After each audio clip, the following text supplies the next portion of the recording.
Selamat siang teman-teman dan Pak dosen. Hari ini saya akan mengerjakan tugas satu pada mata pelajaran Jarkom yang dibimbing oleh Pak Hengki. Pertama-tama saya akan membahas satu communicating in a network centric world. Nah, pertama-tama saya akan membahas tentang pengertian internet. Internet yaitu suatu yang membawa perubahan yang sangat besar pada segala bidang. Kemampuan dari jaringan yang sangat menguntungkan dan membawa pengaruh yang besar pada berkembangnya di segala bidang. Dengan kita menggunakan internet, kita bisa mencari apa saja yang kita ingin ketahui, karena di situ kita bisa menemukan pengertian-pengertian dan inspirasi. Yang kita pelajari yang pertama menggambarkan bagaimana jaringan mempengaruhi kehidupan kita. Kedua, aturan networking pada human network. Ketiga, identifikasi komponen kunci pada jaringan data. Keempat, mengidentifikasi kesempatan dan tantangan yang ditimbulkan oleh convert network. Dan yang terakhir, menggambarkan karakteristik dan dari arsitektur komputer berupa fault tolerance, scalability, quality of service, and security. Yang kedua yaitu communication. Yang kedua yaitu communication, an essential part of our life. Di sini ada gambar yang terdiri dari online banking, weather forest, woods news, dan traffic condition. Dengan satu komputer kita bisa mengetahui, misalnya online banking, kita bisa melihat saldo kita berapa, traffic condition bagaimana keadaan jalan, apakah macet atau lancar, dan weather forest itu kita bisa melihat hari ini akan hujan apa enggak. Sumber daya pada internet dapat membantu kita dalam kehidupan sehari-hari, yaitu pertama menentukan pakaian berdasarkan kondisi cuaca atau musim saat ini. Dengan kita bisa mengetahui apakah ini akan mendapatkan cuaca dingin, kita bisa menentukan pakaian apa yang harus kita gunakan. Ketika panas, pakaian apa yang harus kita gunakan. Yang kedua, menentukan jalan yang tidak macet ke tujuan dalam perjalanan, mendisplay video untuk cuaca dan lalu lintas dari webcam. Dengan menggunakannya kita bisa melihat apakah ketika kita ingin menuju suatu tempat, apakah jalan itu tidak macet, apakah jalan itu lancar-lancar aja.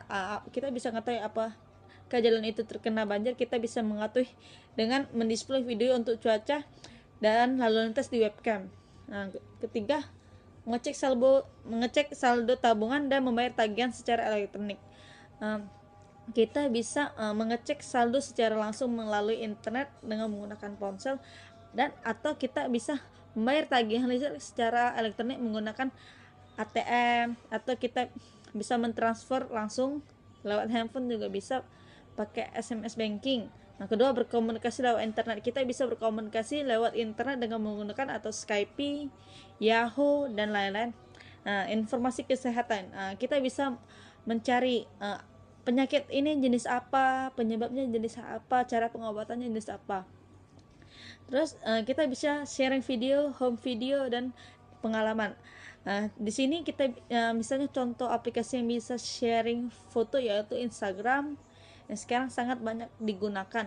Terus tuh jaringan mensupport kehidupan kita, yaitu memperbaiki kualitas hidup. Dulu emang jaringan internet itu sangat jarang. Sekarang dengan berkembangnya teknologi, jaringan internet itu dapat memperbaiki kualitas hidup kita.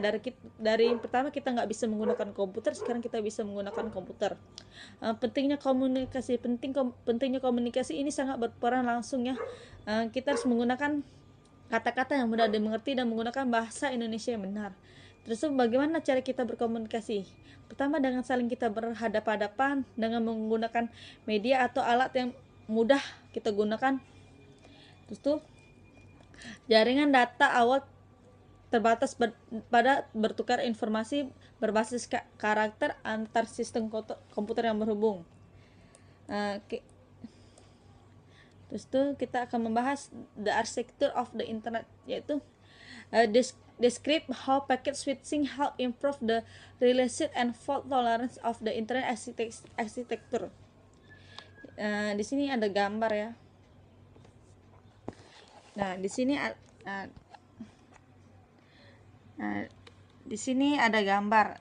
Anda bisa membacanya. Ada many, yang ini ada many fans may be used for a single communication as individual packet are routed to the destination. Nah, ini ada no visit path is a stable packet or routed according to the best path available at the time prior the transmission. Its communication is broken info packet which are address and number. Dan terus tuh at the destination packet may be reassembled into order according to their square number. Nah, terus tuh describe characteristic of the internet that help scale to meet user demand. Yang pertama hierarchical, kedua common standards, dan common protocol. Ya, ini terus tuh as explain the factor the necessitate quality of service and the mission necessary to ensure. Terus tuh describe how QoS mechanisms work to ensure quality of service for application that require it. Terus tuh describe how to select the appropriate QoS strategy for a given type of traffic. Describe why network must be secure, dan yaitu describe basic measure to secure data network, yang dibagi menjadi 3. Yang pertama ensure confidentiality of use, kedua maintain communication integrity of use, ketiga ensure availability of use. Yang pertama ensure confidentiality of use itu user authentication, kedua data encryption. Terus itu maintain communication, yang kedua integrity of use yaitu digital signature. Yang ketiga ensure availability use of yaitu firewalls, redundant network architecture, hardware with a single yaitu point of failure.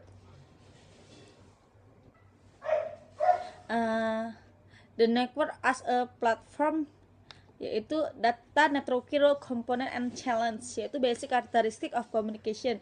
Dibagi menjadi 3, yaitu aturan atau kesepakatan perlu dibuat terlebih dahulu, kedua informasi penting mungkin perlu diulangi. Jika kita tidak mengerti dengan apa yang dituliskan, kita bisa mencari lagi atau diulangi lagi agar kita bisa memahami apa yang dibicarakan. Ketiga, berbagai cara komunikasi dapat mempengaruhi efektivitas mendapatkan pesan dari pihak lain. Berkomunikasi menggunakan telepon juga bisa, menggunakan SMS bisa, tergantung apakah pesan apa yang kita sampaikan dapat dimengerti. Terus establishing the rules, yaitu aturan atau protokol harus diikuti agar berita atau informasi dapat dikirimkan dan dimengerti. Semua peraturan pada pesan untuk memberikan informasi itu harus diikuti agar apa yang kita sampaikan dapat dimengerti. To the point dalam menyampaikan pesan menggunakan bahasa yang mudah dimengerti, yaitu kedua protokol atau aturan yang digunakan agar komunikasi terjadi dengan lancar, yaitu pengiriman dan penerimaan, kedua kesepakatan metode komunikasi face to face atau telepon, letter atau fotograf. Bahasa dan tata bahasa yang kita gunakan itu mudah dimengerti, kita mengerti bahasa apa yang digunakan, kecepatan dan timing dari pengiriman. Saat kita berkomunikasi face to face, kita harus menentukan tempo pembicaraan kita, apakah terlalu cepat atau terlalu lambat, dan tergantung pengiriman juga perlu atau tidaknya konfirmasi atau acknowledgement. Misalnya kita melakukan SMS atau mengirimkan email, kita harus memberitahukan dulu kepada si penerima, oh iya, saya adalah mengirimkan Anda pesan atau email, agar ya si penerima mau tahu ya kita telah mengirimkan pesan tersebut. Quality of communication, yaitu quality dari komunikasi dipengaruhi oleh 2 faktor, yaitu faktor eksternal dan internal. External factor affecting the success of communication include, pertama, the quality of the pathway between the sender and the recipient. Kedua, the number of times the message has to change of form. Ketiga, the number of time the message has to be read or addressed. Keempat, the number of other message being transmitted simulation on the communication network. Terakhir, the amount of time allotted for a successful. Nah, internal factor yaitu internal factor affecting the successful communication across the network include, yang pertama, the size of the message. Trend in a network yaitu the internet in its early inception was the result of a research funded by the United States Department of Defense atau DoD. Its primary goal was to have a communication medium that could withstand the number system. Nah, sekian dari apa yang saya ketahui tentang tugas pertama. Terima kasih sebelumnya. Selamat siang.